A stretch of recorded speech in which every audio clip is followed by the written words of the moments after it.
Bismillahirrahmanirrahim. Assalamualaikum warahmatullahi wabarakatuh. Baik, perkenalkan di sini saya atas nama Imam, mahasiswa KPI semester 2 di Pontianak. Nah, di sini saya akan mewawancarai salah satu warga yang ada di Desa Rasojaya. Nah, saya akan menemui beliau untuk mewawancarai tentang COVID-19 yang lagi beredar di seluruh dunia ini. Bagaimana pendapat beliau nantinya. Nah, selanjutnya tetap bersama saya. Baik, di sini saya sudah bersama salah satu warga dari Desa Rasojaya. Nah, atas nama siapa, Pak? Muhammad Hasbillah. Nah, kepada Bapak Muhammad Hasbillah, saya ingin bertanya tentang mengenai COVID-19 yang lagi beredar di seluruh dunia ini. Nah, apakah bagaimana menurut Bapak tentang beredarnya COVID-19 di seluruh dunia ini? Apakah ada hambatan atau kendala mengenai COVID-19 ini? Terima kasih kepada Bang Imam ya. Tentu saja COVID-19 atau virus corona ini sangat berefek sekali bagi keseluruhan kehidupan manusia ya, untuk saat ini. Baik itu dalam ekonomi, dalam agama, dalam yang lainnya, dan lain-lain. Terutama dalam hal ekonomi, karena saya juga suka membahas tentang ekonomi. Jadi di dalam perekonomian ini sangat anjlok sekali, sangat turun sekali akibat adanya akibat pandemi 19 ini. Berarti COVID-19 ini yang lagi beredar, yang lagi viralnya di seluruh dunia, itu sangat membawa dampak buruk ya, Pak? Sangat berdampak buruk sekali bagi kalangan kita, yaitu kalangan masyarakat di sekitarnya. Karena dengan adanya dampak COVID-19 ini, itu mencegah seluruh pekerjaan para masyarakat di sekitar seperti itu.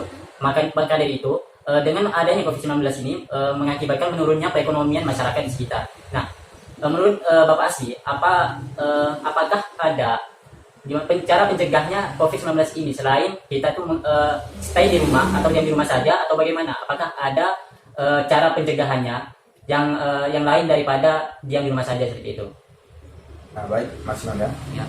Untuk pencegahan masalah COVID-19, tentu saja COVID ini kan sebuah virus, di mana virus tersebut akan hilang, apalagi kalau kita dengar berita-berita bahwa COVID-19 ini virus yang sangat lemah, sangat lemah. Mereka kena panas saja bisa hilang, gitu kan? Jadi ya kita tetap kembali kepada zaman dahulu, di mana Rasulullah mengajarkan pada kita untuk selalu menjaga kebersihan. Dan juga kita tidak bisa selalu diam di rumah, Bang Imam. Tentu saja, apalagi bapak-bapak yang mempunyai anak, tentu saja mereka harus bekerja keluar rumah. Tak mungkin mereka di dalam rumah terus. Bisa-bisa bukan mati karena COVID, malah mati kelaparan. Tentu pencegahannya saja yang cukup ya kita ikhtiar untuk pencegahannya cukup dengan bersih aja kan, bersih, pakai masker agar kalau kita ngomong dengan orang masih bisa ada jarak antar penularan. Berarti selain itu stay home atau diam di rumah, kita itu bisa mencegah dengan menggunakan masker gitu kan. Nah, karena kalau semuanya kita stay di rumah setiap hari, maka itu kita itu susah untuk mencari suatu pekerjaan yang menghasilkan untuk rumah tangga kita sendiri gitu kan. Betul. Nah, ada beberapa masyarakat yang belum mematuhi norma-norma atau peraturan yang telah ditetapkan oleh pemerintah. Sepertinya masih ada pihak masyarakat, beberapa masyarakat itu yang melanggar peraturan pemerintah, yaitu dengan tidak menggunakan masker dan tetap saja menghampiri area-area yang ramai seperti pasar seperti itu. Nah, sedangkan pihak pemerintah sudah menganjurkan kepada masyarakatnya agar kita itu setiap keluar dari rumah itu menggunakan masker setiap hari seperti itu. Nah, dan juga jangan mendekati area-area yang ramai itu, karena takutnya kita itu terkena tularan dampak COVID-19 seperti itu. Nah, untuk Bapak sendiri, bagaimana cara menanggulangi atau cara mencegah masyarakat yang seperti itu? Apakah ada cara yang lebih efektif lagi untuk mencegah atau mensadarkan pikiran masyarakat untuk terkait COVID-19 ini? Baik, terima kasih kepada Mas Imam ya. Untuk mengatasi sebagian masyarakat yang masih belum ada kepedulian sekali dengan COVID-19. Dalam artian mereka menganggap seakan-akan COVID-19 ini tidak ada. Padahal COVID-19 ini, virus yang kecil itu sudah menggemparkan dunia. Bahkan sekarang di Amerika, negara yang terkenal kuat, Bang Imam. Ya. Salah satu kekurangan dari negara kita bukan dari SDA-nya, Bang Imam. Bukan dari sumber daya alam. Kalau sumber daya alam, negara kita ini sangat memiliki banyak sekali sumber daya alam. Dari Papua, Sumatera, Kalimantan ini alam semua. Tapi yang kekurangan di negara kita ini adalah SDM, sumber daya manusianya. Dalam artian banyak manusia atau masyarakat di Indonesia ini yang belum atau kurang memiliki kesadaran. Ya, kesadaran dalam bentuk apa, Mas Imam? Kesadarannya dalam bentuk seperti ini. Dalam COVID-19 mereka seakan-akan menganggap COVID-19 tidak ada. Lalu bagaimana sih cara kita membentuk kesadaran tersebut di tengah masyarakat?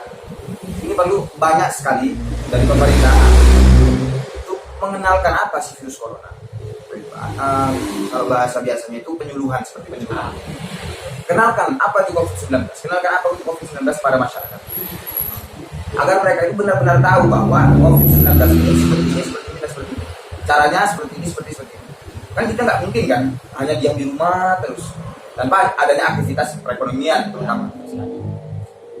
Aktivitas perekonomian kan wajib kita lakukan. Lalu bagaimana dengan pandemi COVID-19 ini?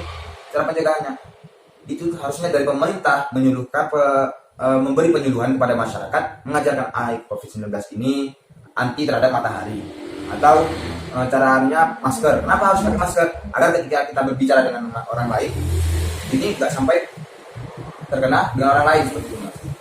Mungkin menurut saya sih cuma itu, masalah kesadaran diri saja. Tapi cara mencegah lebih efektif lagi itu butuh kesadaran dari diri pribadi sendiri ya. Betul Bang. Nah, dan rupanya dengan menggunakan masker itu juga salah satu mencegah agar tidak terkena dampak corona seperti itu, agar virus itu tidak mudah menular kepada orang lain. Nah, salah satunya kita apabila kita ingin berkomunikasi terhadap orang lain, maka hendaknya kita menggunakan masker untuk menutupi area-area yang sekiranya itu bisa menularkan COVID-19 seperti itu. Nah, lantas bagaimana Pak Asli terkait terkait masyarakat yang banyak ngeyel atau banyak ngeluh terhadap COVID-19 ini? Nah, apakah memang COVID-19 ini dibuat-buat oleh negara China seperti itu? Apakah memang datang sendiri seperti itu? Karena yang saya dengarkan sekilas info seperti itu, banyak masyarakat itu bilang bahwasanya COVID-19 ini digunakan sebagai bahan atau alat untuk membasmi umat Islam seperti itu. Apakah itu benar? Lantas kalau semuanya itu salah, nah bagaimana kebenaran tersebut bisa Pak Asbi jelaskan seperti itu? Baik, terima kasih Bang Nong ya. Untuk masalah sebuah konspirasi, ini kita bahas konspirasi. Saya sering juga melihat di channel YouTube Om Deddy itu sering kan waktu viral-viralnya masa pandemi mengundang orang untuk membahas tentang apakah corona ini sebuah konspirasi atau hanya buat-buatan, bukan sebuah ketidaksengajaan, atau ini adalah kesengajaan, atau mungkin sebuah ilusi yang dibuat pemerintah. Dan banyak sekali yang mengatakan. Untuk masalah kebenaran, tentu saya tidak tahu masalah kebenaran tersebut, karena kebenaran itu butuh bukti, Bang. Kita tidak bisa berbicara tentang bahwa ini seperti ini, tapi kita tidak punya bukti yang kuat, kita tidak punya bukti yang valid. Tapi kalau menurut saya pribadi sendiri, COVID-19 ini mungkin benaran ada. Wallahu a'lam itu dibuat memang sengaja atau tidak sengaja, tapi COVID-19 ini ada. Dan juga yang ini yang lebih bahaya ini, Bang Imam. Ada beberapa oknum yang memanfaatkan situasi ini. Ya, betul sekali, Mas. Oknum-oknum ini tidak melihat kepada saudara-saudara yang lainnya, pada tetangga-tetangga yang lainnya terdampak COVID, hilangnya pekerjaan, hilangnya penghasilan untuk menghidupi keluarga. Tapi malah justru dimanfaatkan oleh beberapa oknum. Seperti contoh ada bantuan yang nggak sampai. Ya, betul. Kemarin kalau nggak salah di Punggur desa Punggur Kecil itu ada demo. Masyarakat demo kantor desa karena bantuan katanya nggak sampai kepada orang yang tepat. Dan juga banyak lagi yang memanfaatkan virus COVID-19 ini. Dari situ itulah Bang Imam yang menjadi titik permasalahannya sebenarnya. Lalu untuk kalau masalah apakah COVID-19 ini disengaja atau tidak sengaja, wallahu a'lam, ataukah apakah hanya sebuah ilusi dari pemerintahan, itu wallahu a'lam. Yang jelas, yang nampak sekali itu adalah pemanfaatan COVID-19 ini. Dan juga kemarin waktu saya pergi ke daerah Padi, saya menanyakan harga karet berapa sekarang, Bang? Harga karet sekarang 3.000. Kemarin mau naik, Bang, cuman karena pandemi COVID-19 ini harga karet malah turun lagi.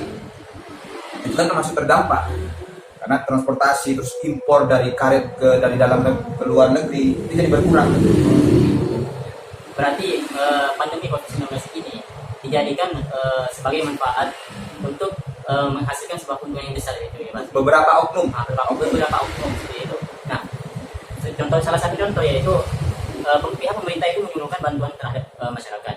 Nah, akan tetapi pada akhirnya masyarakat itu tidak menerima bantuan sama sekali itu. Nah, itu salah satu pemanfaatan dari beberapa oknum terkait dampak pandemi COVID-19 ini. Nah, yang berikutnya ialah tentang kenaikan harga tarif dan perekonomian masyarakat itu menjadi anjlok rendah seperti itu, menjadi turun seperti itu akibat pandemi COVID-19 ini. Nah, itulah salah satu pemanfaatan dari pandemi COVID-19 ini. Nah, masalah terkait kebenaran atau tidaknya tentang masalah apakah COVID-19 ini dibuat memang sengaja atau memang datang dengan sendirinya seperti itu. Nah, itu Bapak Adam.